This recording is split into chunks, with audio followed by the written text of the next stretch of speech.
Congress party సంస్కృతి ఎట్లుందంటే పుట్టుకల గురించి మాట్లాడుతున్నారు. దయాకర్ రావు గారు ఏం మాట్లాడుతున్నారండి?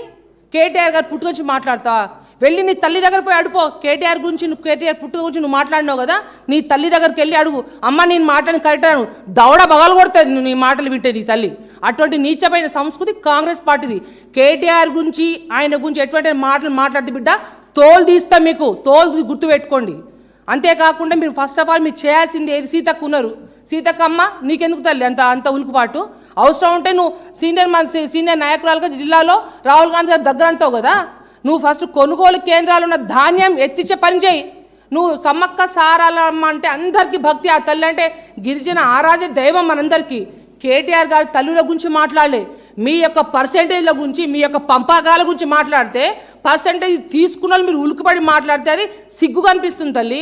ముందు రైతులు దృష్టి పెట్టండి. మీరు అక్కడ రమేష్ అనే ఒక పూజారి కొడుకు కాలు ఇరిపోతే మీరు కట్టిన ఇమ్మీడియట్గా అది కూలి ఇరిపోతే దాన్ని చూసే దమ్ము లేదు. కానీ నువ్వు ఎంతసేపు మీ వ్యవహారం అంతా పంచుకునే మాట మీద ఇచ్చుకునే మాట మీద ఉంది తప్ప మీరు రైతుల మీద ఎటువంటి కూడా మీరు ధ్యాస పెట్టకుండా ఎటువంటి కూడా మీరు ధాన్యం కొనుగోలు చేస్తలేరు. కాబట్టి మీ డిక్లరేషన్ల గురించి కేటీఆర్ గారు వరంగల్ నడి ఒడ్డున వచ్చి బాజాబ్తు బీఆర్ఎస్ పార్టీ తరపున మిమ్మల్ని నిలదీసి అడిగినారు. మీరు కేసులు పెడితే ఏమవుతాయి? ఇట్లాంటి 1000 కేసులు పెట్టుకున్నా ఆయన ఎంతమంది ఏమి చేసుకోవాలని తెలియపరుస్తా ఉన్నాం.